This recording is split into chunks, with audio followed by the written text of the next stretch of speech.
Well, hello and welcome to Insight with Political Tours, the travel company led by reporters around the world.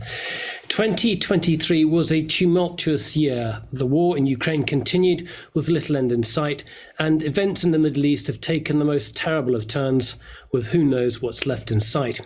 Today we're going to look back over that year, look at the stories and through some of the best photos taken. We're also going to look at how those stories are covered, in particular how photojournalism is changing. We've got a very special guest with us. He's Thorne Anderson, a leading international photographer and professor of the Mayborn School of Journalism at the University of North Texas in Dallas. Hello and welcome, Thorne. Thank you.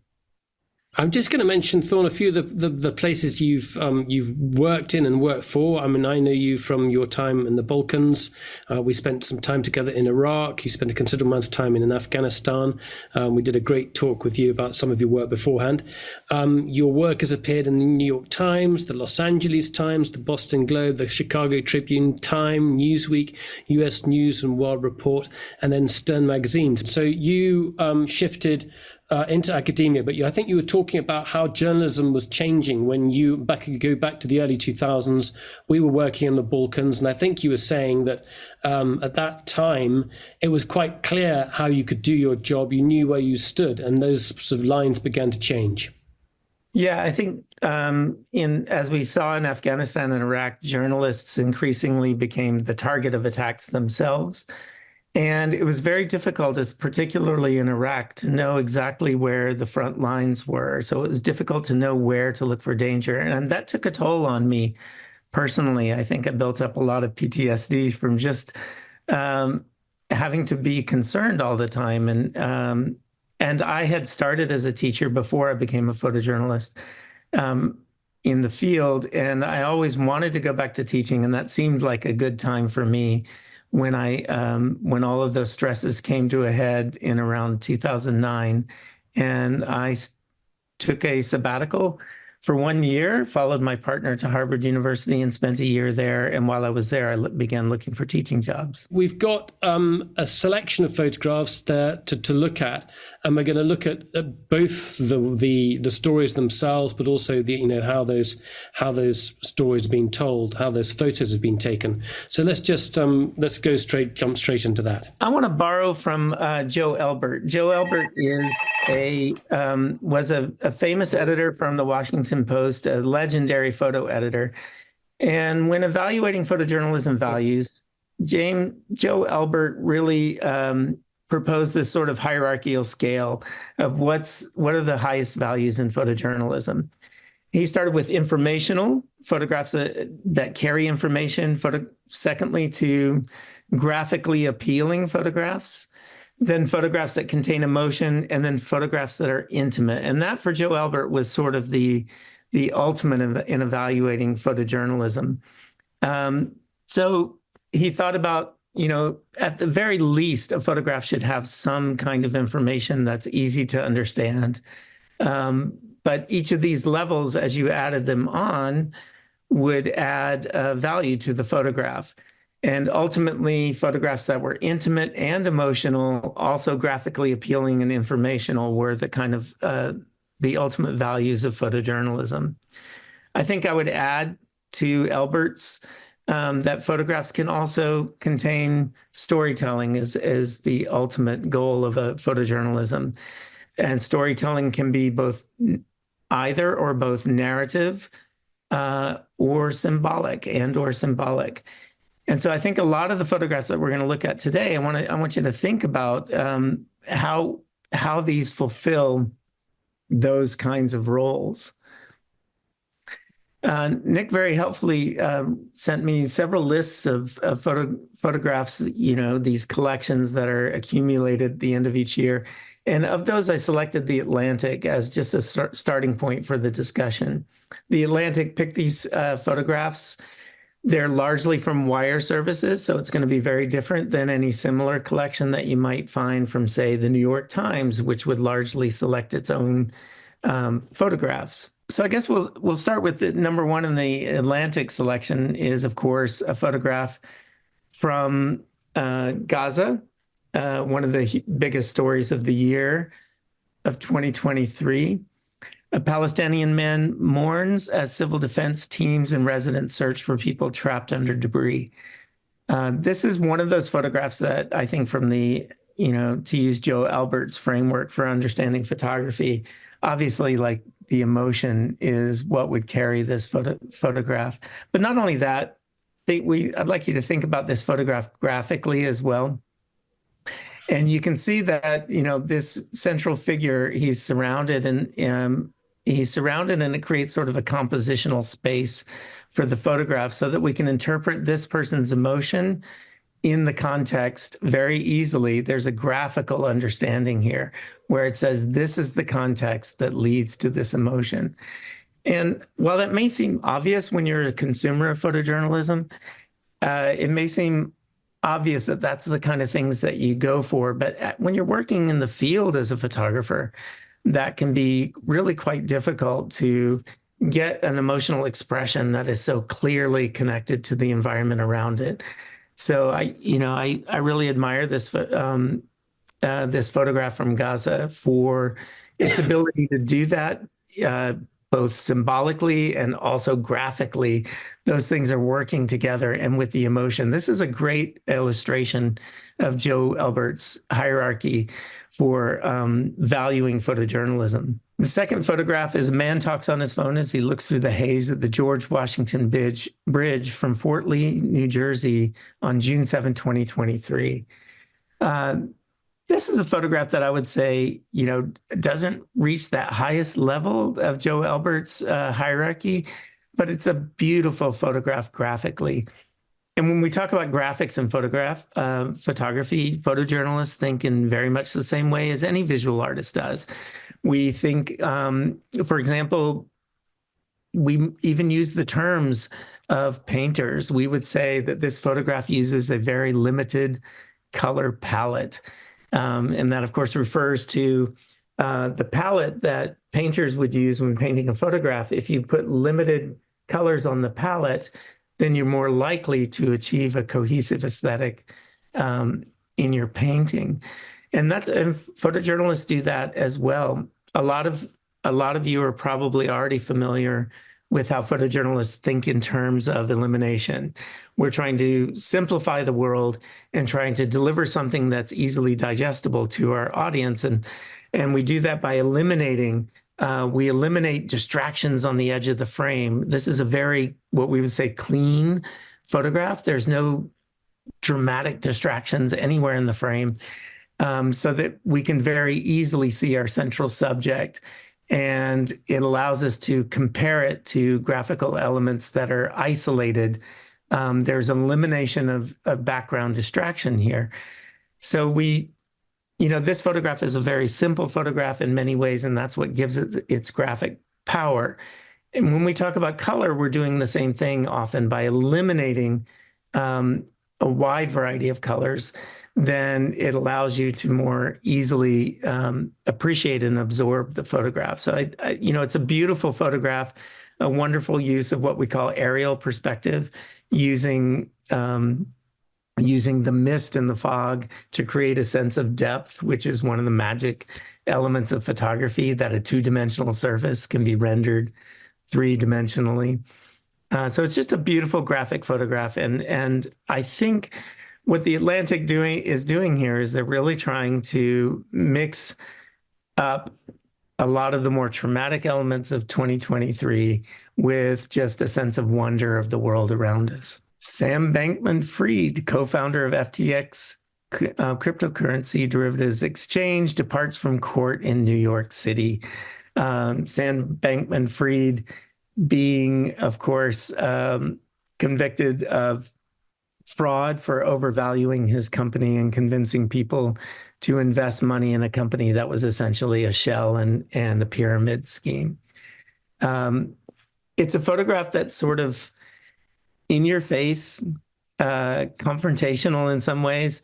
I think, the crazy hair, that his disheveled look, it is meant to convey symbolically more than just the simple representation of his face. Of course, he's a figure of prominence. It's somebody that you want to be able to clearly identify.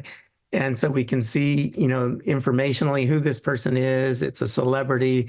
Those kinds of photographs get picked up pretty easily. But beyond that, showing him being disheveled, showing the sort of chaos that around him in this photograph. It's the kind of photograph that news organizations would pick up because it symbolically conveys some of the elements of his story that are pretty wonky and hard to communicate in a photograph. It's very difficult to photograph the chaos that's communicated in the text story about what this company did to its investors and what it did to the markets for cryptocurrency as well. So this is a very savvy photo editor's way of communicating that just in a portrait, a found portrait. Miguel Angel and Aurelio Perez Montiel sit on horseback with an American flag at Festival Monarca, which was held for the first time since the coronavirus pandemic on September 24th in Paris, California. The festival celebrates Mexican Independence Day and the Day of the Mexican Cowboy and Cowgirl, while honoring local immigrant community. Again, this is very in similar to the Golden Gate Bridge, or I'm sorry, the George Washington Bridge photograph. We're looking at a photograph here that's largely selected for its graphical appeal, but also for the celebration of culture and heritage. I admire The Atlantic for selecting this as one of their 25 photos of the year, just because it's easy for photographers and photo editors to become very narrow-minded and not to think about the cultural diversity of the United States in these end-of-year selections. And I think as we go through this slideshow, that The Atlantic does a good job of representing the past year in a way that with an eye to diversity, and not only nationally, but also internationally. Tara Davis Woodall of Team USA celebrates after competing in the women's long jump final during the World Athletics Competition National Athletic Center in Budapest, Hungary. This is one of those photos in Joe Albert's hierarchy where emotion takes the forefront here. Just the absolute peak of emotion. Sports photography is photography, of course, that's meant, it's very much honed in towards capturing peak moments. And normally we think of those peak moments as the height of the long jump or the maximum extension of the basketball player's arm. But in a more subtle level, emotion also reaches a peak. And it's the kind of thing that all photojournalists need to be attuned to, not only in these extreme situations, but in much more quiet and intimate situations as well, as we're going to see further on in the slideshow. But I just love this photograph for its, the tension in her hands, the tension in her brow, and of course the expression on her face. But it's really captured at an intense peak moment. And that's not easy to do. Sports photographers, when they're photographing the action of sports, of course, they use multi-frame,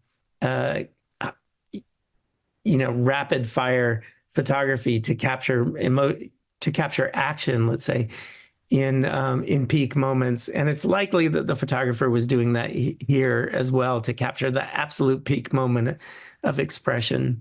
Representative Justin Jones re-enters the House chamber following his reinstatement days after the Republican majority Tennessee House of Representatives voted to expel him. I love this photograph. It's Nicholas here. I don't know if you can hear me too, but I've resolved our sound issue by calling in.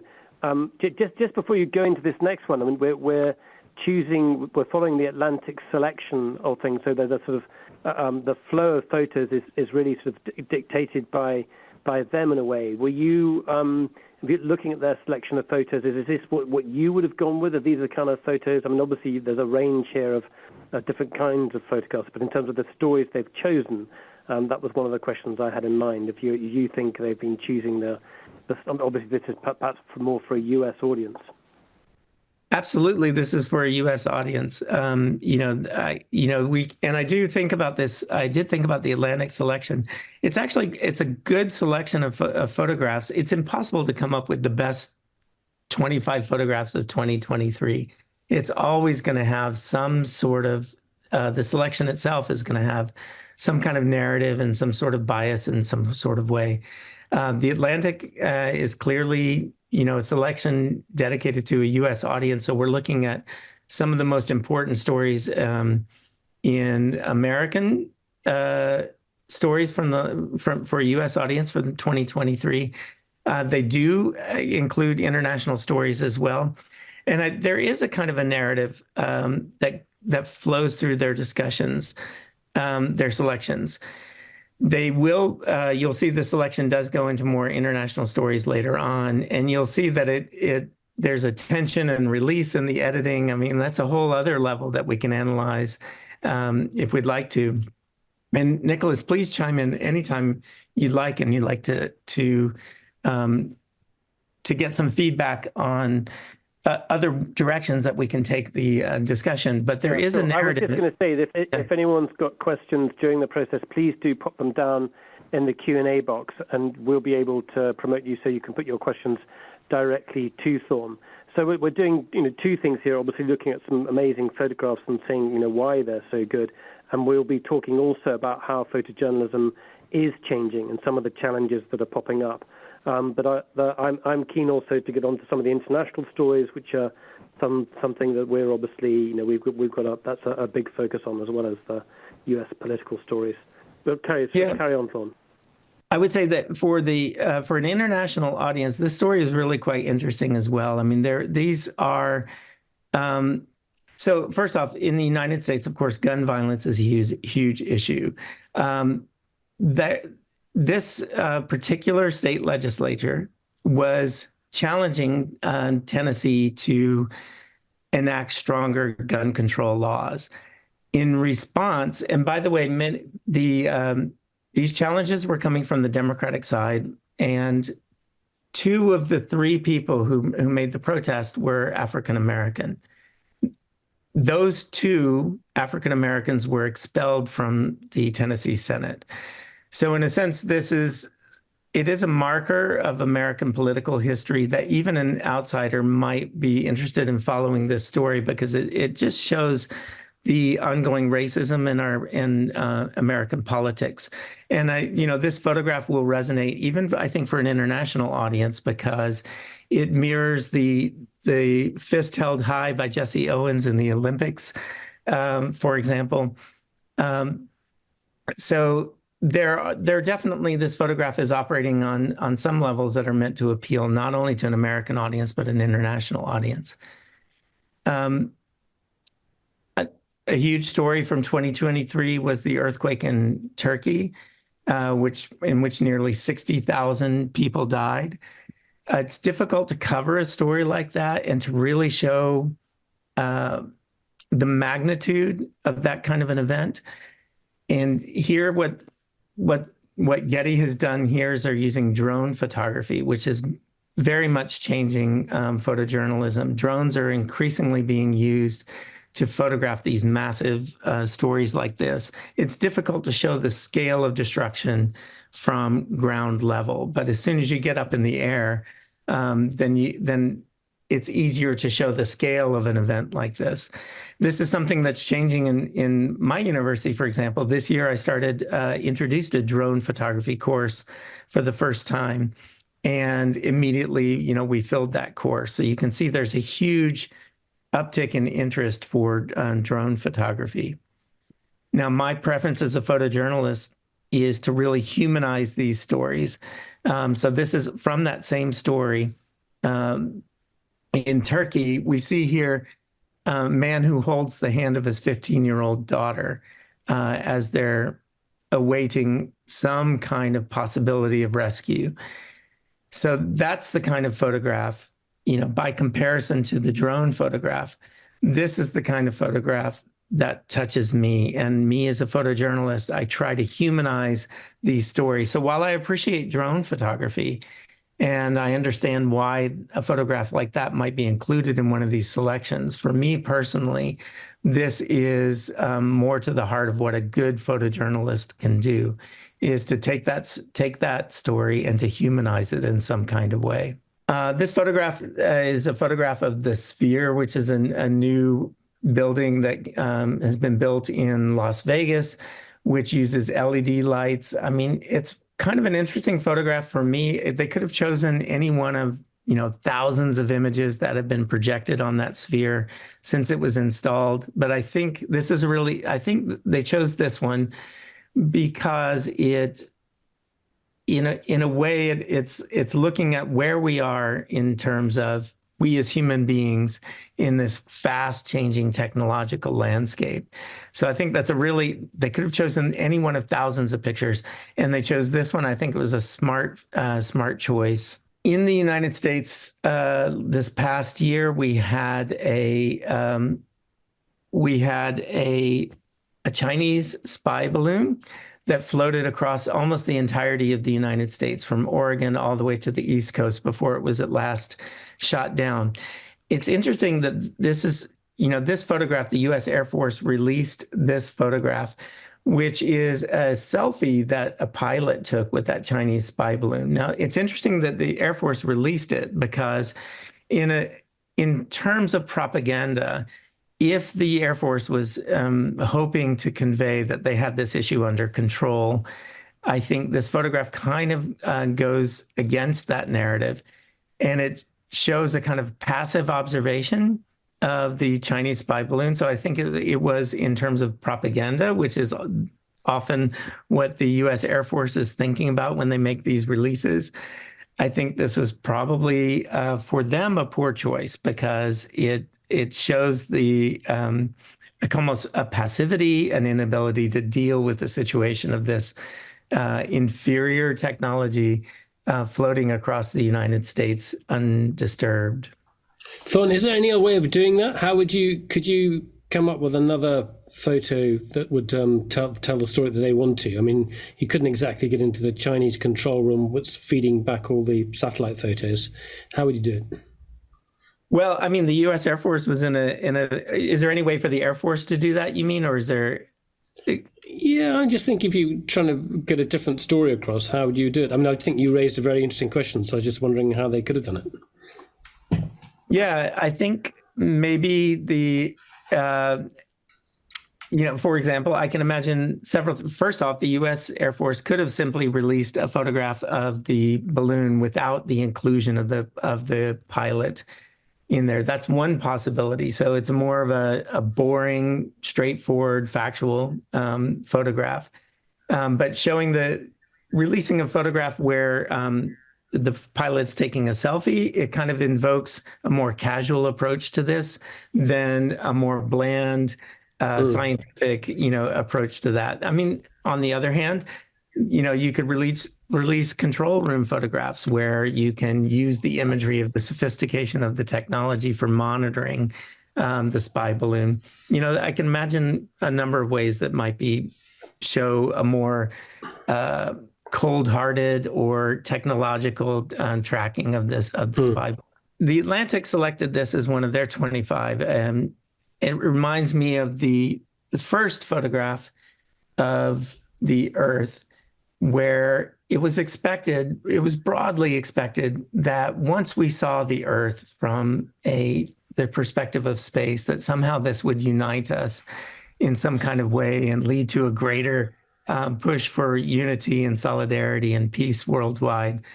And as we know, that hasn't exactly happened. But then the question arises, well, how can we revisit that? How can we do this in a way that reminds us again that we have common experience? And I think this is a really interesting one because it's, if you'll notice that it includes the shadow of a lunar eclipse, of a solar eclipse, excuse me. And that's an experience that this past annular eclipse was one of the most widely viewed solar eclipses in history. And so many of us had that experience on the ground. And for me as an individual, seeing this photograph, it did make me see that blue ball once again from the way that I first saw it when I was a kid and I first saw those photographs of the Earth. So I think it was an interesting and smart inclusion by The Atlantic to include this, photograph that most of us probably would not have picked for their top 25. But it did make me pause, and it did make me think once again about the initial aims of those photographs released from space at creating some sense of solidarity for those of us who live on the blue marble. A man takes a photo of dead people strewn across following an attack of gunmen from the Gaza Strip. This is a gut-wrenching photograph. It's a photograph that many newspapers would not print because of the showing of dead bodies on the road, including, one that with identifiable sort of with human features here. Clearly, it's meant to, to convey the brutality of that attack. I think this photograph was selected in part because it's not a close-up of the bodies, but it's meant to convey the reality of the situation while also giving you some psychological distance from it. So this photograph would be preferred by photo editors in many cases where they want to tell you what happened, to deliver the information, but not necessarily ruin your breakfast. I know that sounds like a sort of cold-hearted way of talking about it, but these are the ways that photo editors have to think, because they'll get complaints from readers if the photographs are too graphic. And I think that, so for those of us working in the field, we often have to think about that as well. Whereas, Thorne, I think it does tell a story, but I'm surprised it's been selected as one of the top 25 in the year. I mean, there are photographs in people's houses in some of the kibbutzes, or the small settlements there near Gaza, which I, think tell another story, but are perhaps stronger. And we've got one of those coming up in a second, like here, yeah. But there are also some more domestic ones too. Yeah.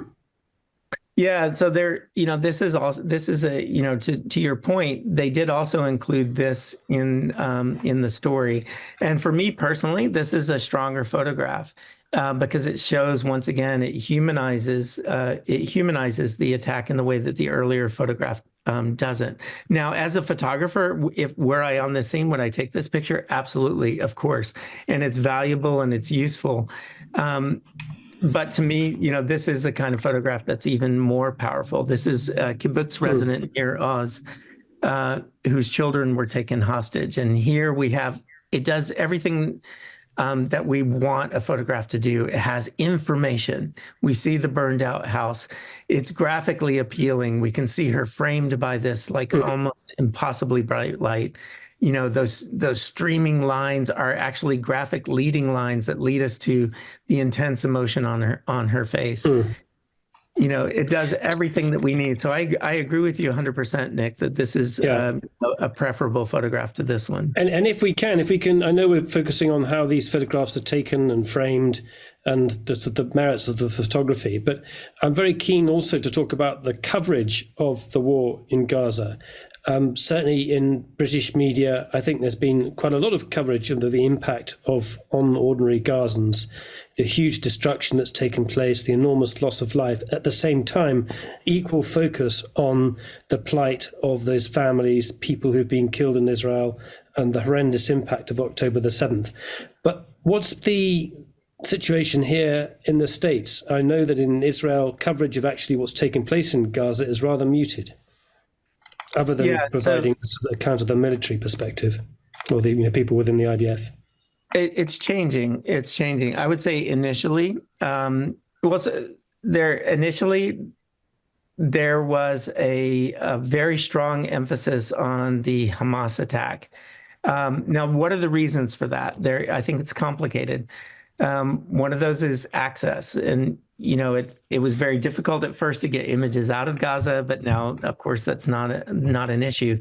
If you look at coverage in U.S. newspapers, there will be long stories about the individual victims of the Hamas attack.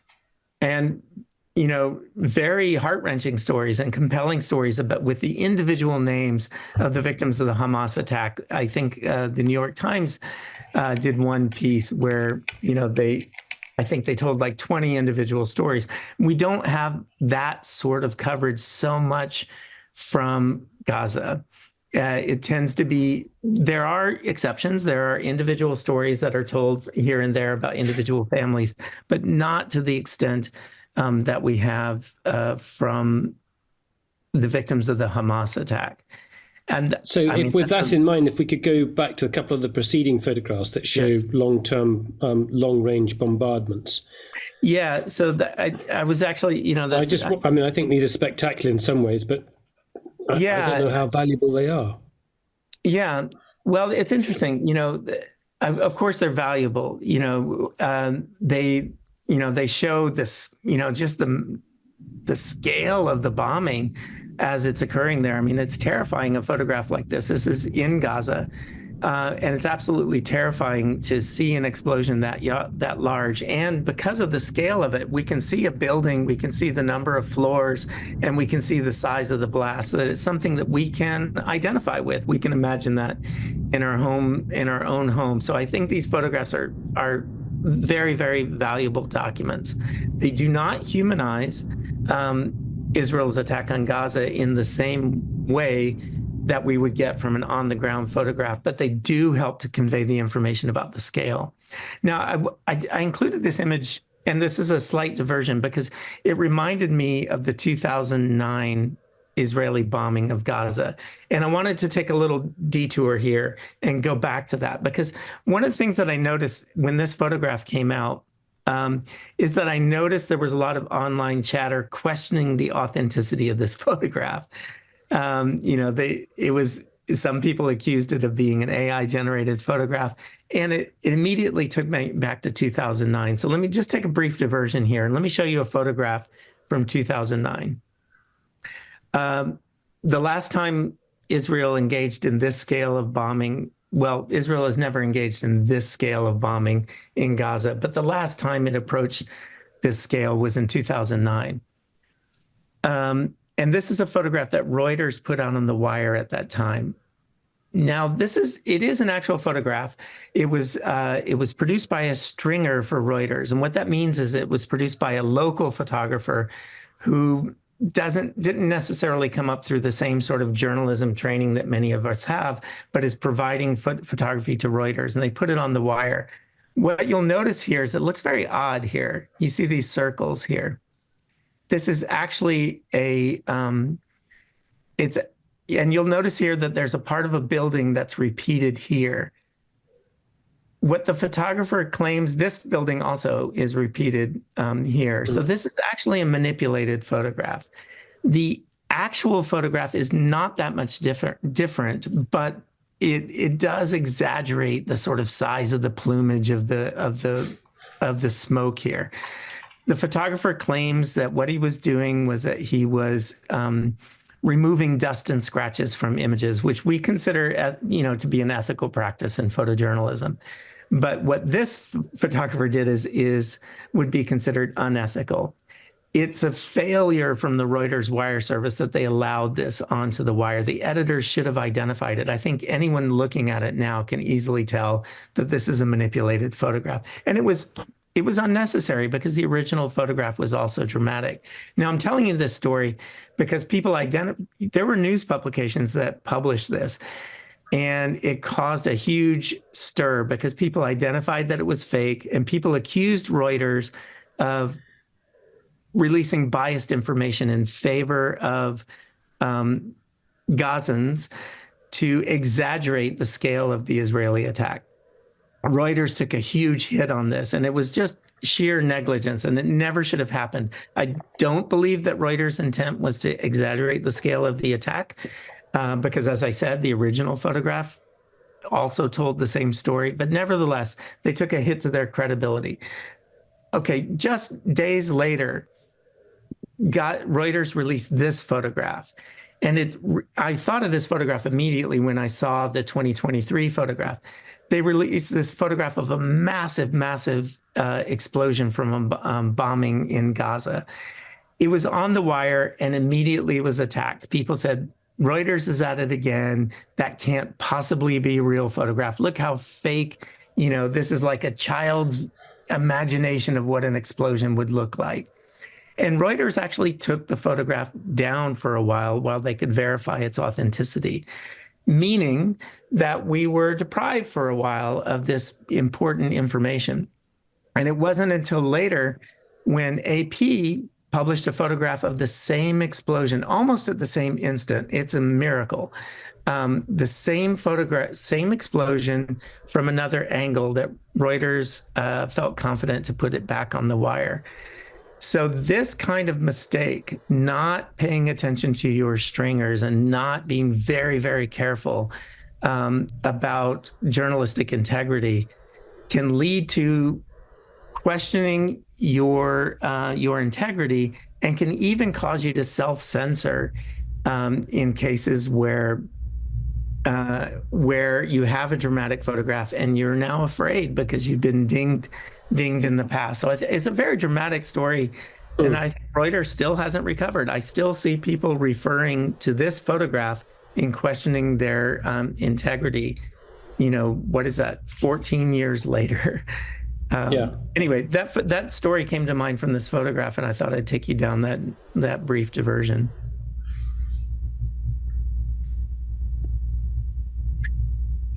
Now, the Atlantic, in publishing this photograph, they're quite aware of this sort of balance issue, and so you can see that they're attempting to address that in their slideshow. They're putting these back to back.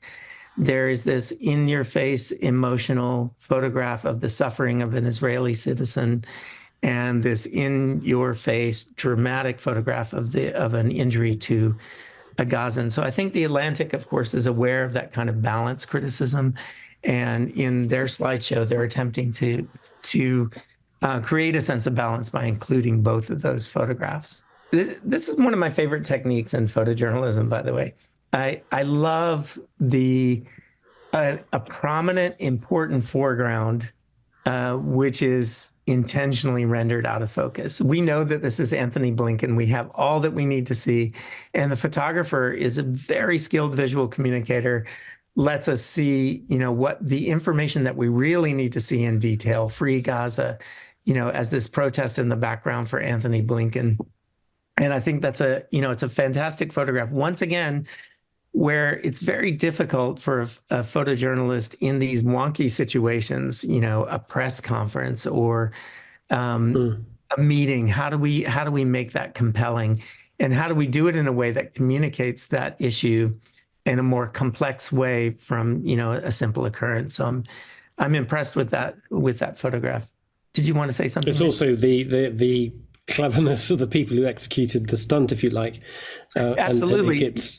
Yeah, come. And they're being savvy about the way photojournalism works as well, placing themselves in the background of Anthony Blinken, the Secretary of State. And I'll tell you, as a photojournalist, there are times when I kind of rebel against that, because I know that demonstrations are being arranged for my benefit. They're being arranged because they want to be photographed. And often I try to subvert that. I try to tell the story in the best way that I can, without simply going along with somebody setting something up for my benefit. But there are occasions where, and I think the photographer, and one of the reasons I admire this is because the use of the photographic technique here does show some agency and the presence of the photographer here. There's at least some level of interpretation beyond, their staging of the event.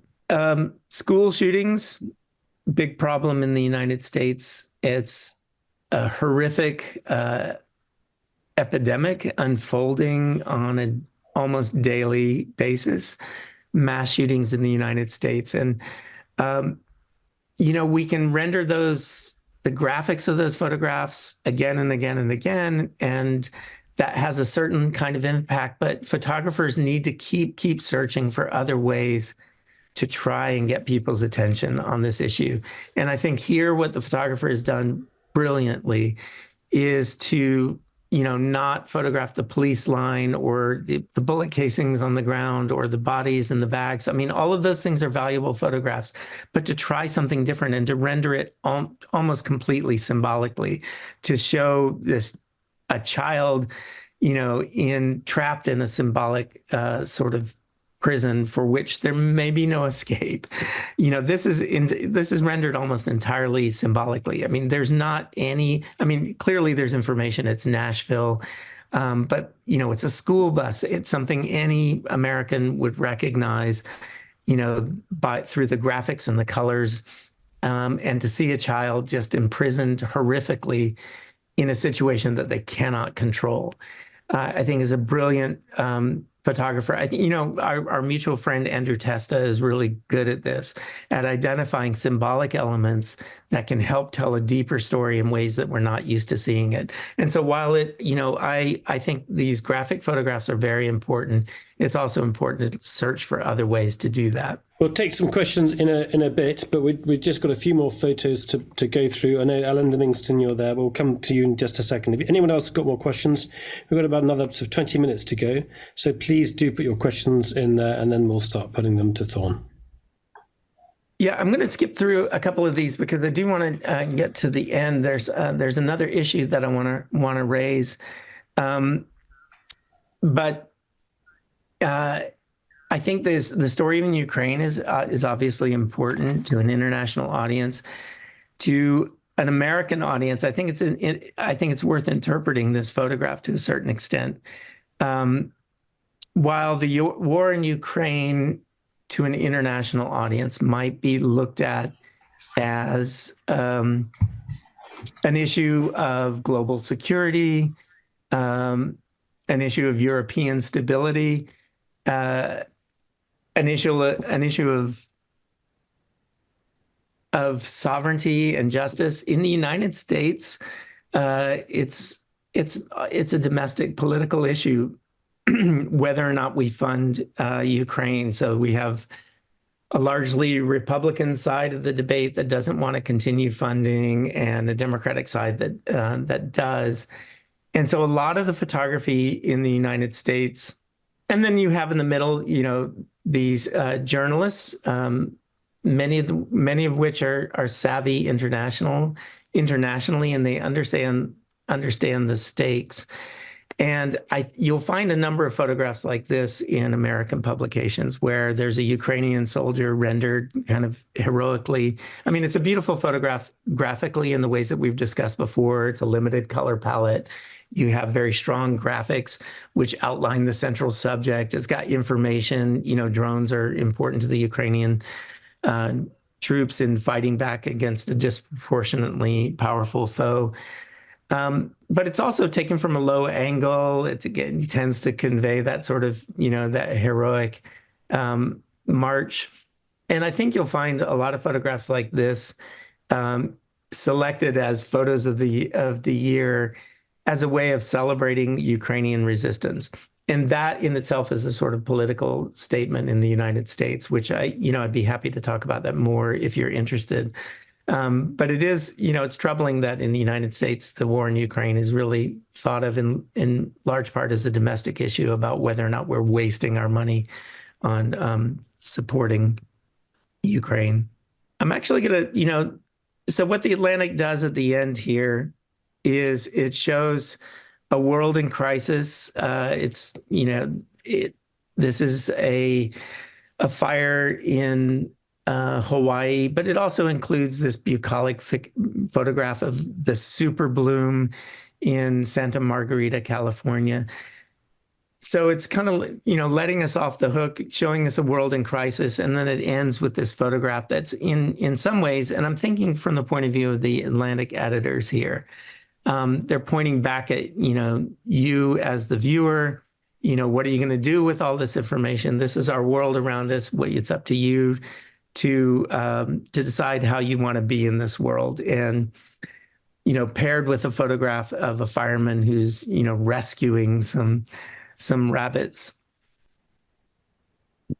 So, so paired with photograph of a heroic action.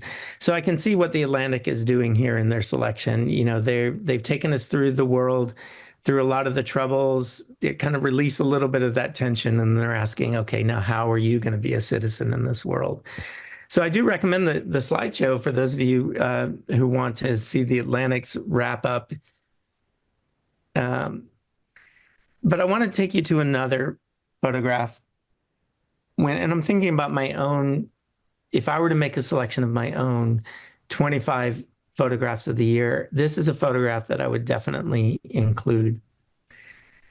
This photograph was an award winner in the Sony World Photography Awards, which is not, it's not one of the most photojournalism-centric awards, and photojournalists tend to kind of ignore this award.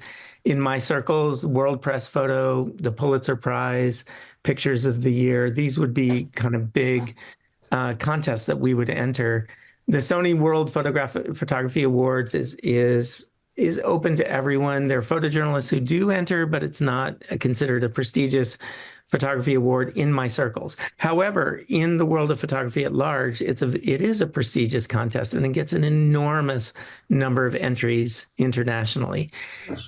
So from hundreds of thousands of entries into this photograph, this is one of the photographs that was selected as a winner. After it was given an award in the open category, it was revealed by the photographer, a German, Boris Eldachsen, that it was entirely generated by artificial intelligence. And so in many ways, this is kind of a seminal photograph. It's a seminal moment in this, considered internationally prestigious competition, the Sony World Photography Awards. They gave an award unknown to them to an artificially intelligence-generated image. Now, in retrospect, it reminds me a little bit of that Reuters editorial failure, because if you look at this photograph, I mean, the hands are really, off in a way that now we've come to identify with artificially intelligently generated photography. So they should have picked it up. They should have asked some questions. As a portrait, there's just things about it that are off in a way that should have asked them to look a little bit deeper, but they didn't. That warning that I'm giving now is probably moot, though, because already these generative AI programs are getting so much better, and at a rate that we just cannot.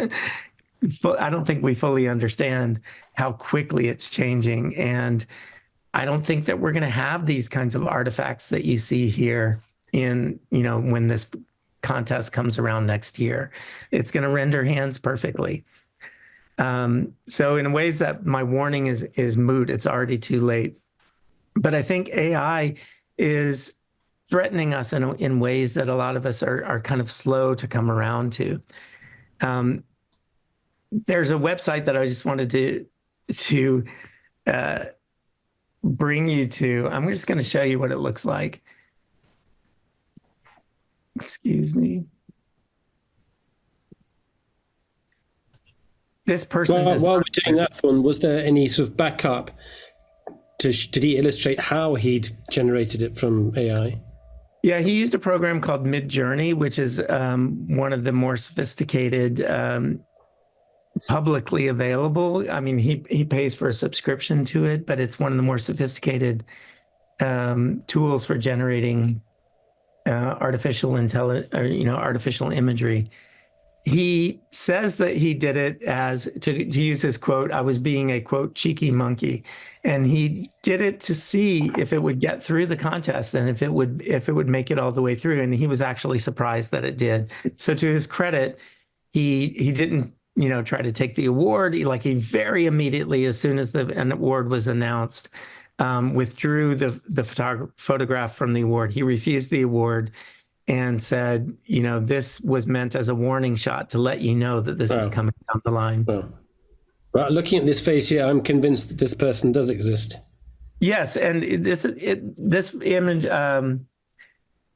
is generated in a website called "This Person Does Not Exist," and I think advertisers use this, and I'm just going to regenerate. Every time you reload the image, it gives you a new person, and it's that quick. Wow. And none of these people are real. These are all artificially generated images. You can see something weird here went on. But these things, just the technology for generating artificial imagery has just progressed so quickly and it's, by the day advancing. And so how do you check? I mean, can you cross-check when you say this person does not exist? Is there ways of proving that someone does exist?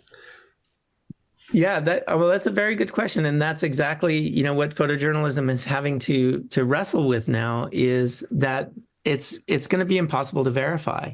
So we're going to have to rely on professional training and professional relationships.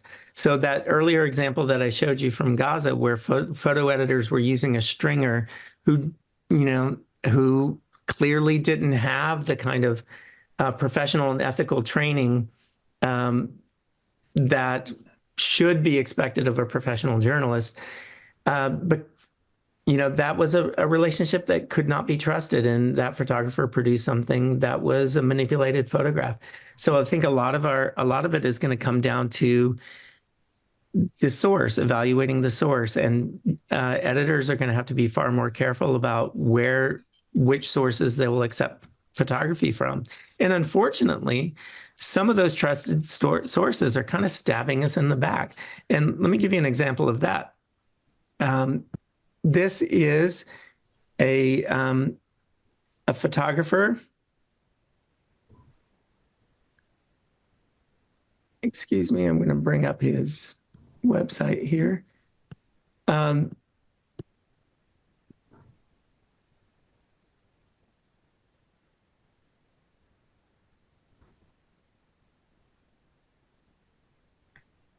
It's a photographer who has, let me get back to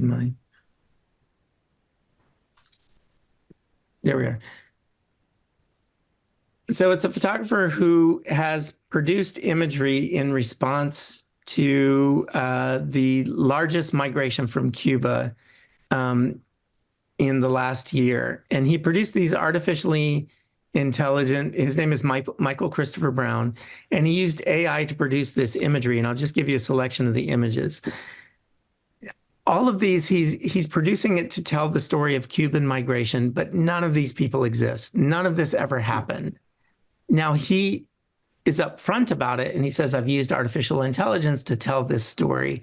But I think it's really irresponsible in the way that it was delivered here, in part because his reputation is largely built on the fact that he works for National Geographic. National Geographic is a journalistic organization that we've grown up with, and we've come to trust them, rightfully or wrongly. I mean, there are certainly many places where National Geographic has slipped up, but it carries the standard of authenticity. And as a photographer who is primarily employed by National Geographic for the past few years, I think Michael Christopher Brown is using that stamp of authenticity and is abusing that stamp of authenticity, in my opinion. While he's upfront about this, I think a casual observer is probably not going to pay that careful of attention, and they're going to think that what they're looking at is documentary photography. And I really think this is sort of a dangerous area where just because you can do it doesn't mean that you should. Now, of course, people will. And so there's always that point of view. But I find it really troubling that established journalists are using this to create photo essays, to document real news events, and to use artificial intelligence to do it. So this troubles me, quite a bit. Not only me. Let's take a question, if we can, before we go, from Alan Livingston. This will follow this up. Go on, Alan. Hello, can you hear me? Yes, of course. Yeah.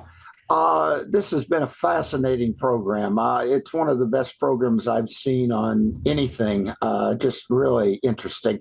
But my question is, everybody has a cell phone today, and everybody's taking pictures, and there's always the issue of somebody's in the right place at the right time with their cell phone, and they've got a fantastic picture. And I'm wondering, how has the access of cell phones and people that are on the right place at the right time affected photojournalism and the quality of photojournalism? Well, I mean, that's a complicated answer. And I think what we're talking about here with AI or with Michael Christopher Brown is an interesting, it ties into that in some kind of way. Because photojournalism has become much more difficult to practice as a profession because user-generated content, UGC as it's known in the biz, user-generated content is so ubiquitous and free that many publications have laid off much or all of their photo staff. And so to be a practicing photographer has become much more difficult. Michael Christopher Brown, when I said he was a photographer for National Geographic, he doesn't have a staff contract. He's a freelancer. And even National Geographic is using more user-generated content. So I think what we're seeing is it's a very, while cell phones in one sense has increased the eyes across the planet. And so we're seeing photography, more photography than we've ever seen before. And in some ways, that's a great benefit to people who want to learn about the world. In another sense, it's greatly undermined the practice of professional photography. And so we're more open to the manipulations of people who don't come into this with a strong professional ethic. And then we have people like Michael Christopher Brown, who might be looking for their own diversified revenue streams. And so he can't photograph in Cuba. It's a story that he wants to tell, but he can very inexpensively, sit and generate this imagery and tell a fake story in a way that I think he has good intentions. He wants to educate people about what's happening in Cuba, but I think it undermines the practice of photojournalism. And part of the reason that he does that is that it's more difficult to be a freelance photographer or a staff photographer for that matter, because there are so many fewer staff photography positions available. So it's a very, it's a double-edged sword. All these cell phones increase the number of eyes we have in the world while undermining the professionally trained eyes. Thank you. I mean, if go back to the Arab Spring, there's a direct connection between the inability of the regimes to control the media, the message that the public is seeing, access to images that are taken by people on the street, and the state no longer has the monopoly of control. And likewise, big media organizations are no longer the singular go-to. You don't just tune into CNN or even Fox. You can go on to X or Twitter and see the feed for yourself. But the veracity of it all is much more complex to determine. Mm-hmm. And some of the technology, and this is kind of the sort of the last point I want to make. Some of the technology is itself an attack on veracity. And this is something that maybe it's a little bit inside baseball, but I think for people who aren't in photojournalism, I think it'd be interesting to just peek behind the curtain for a second.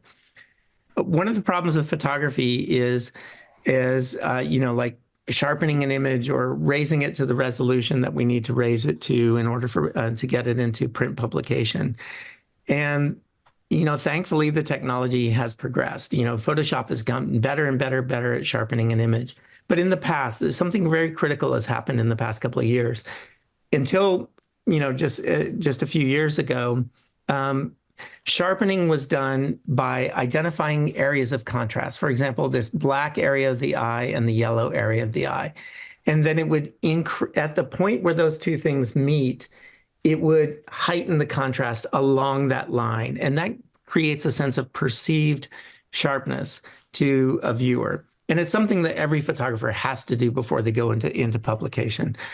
But it's always using the material, it's using the information that's gathered from the original photograph.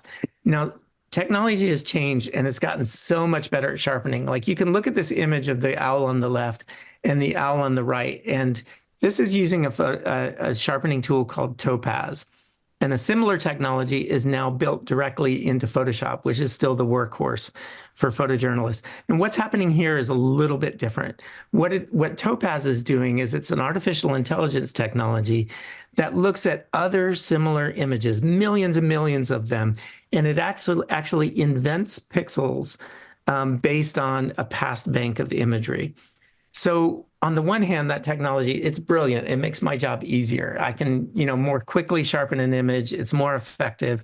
But what's actually happening here, I think, while this photograph has a perceived increase in sharpness, maybe an ornithologist who looks carefully at this photograph would find that the feather pattern doesn't belong to that species, because it's literally taking, other imagery.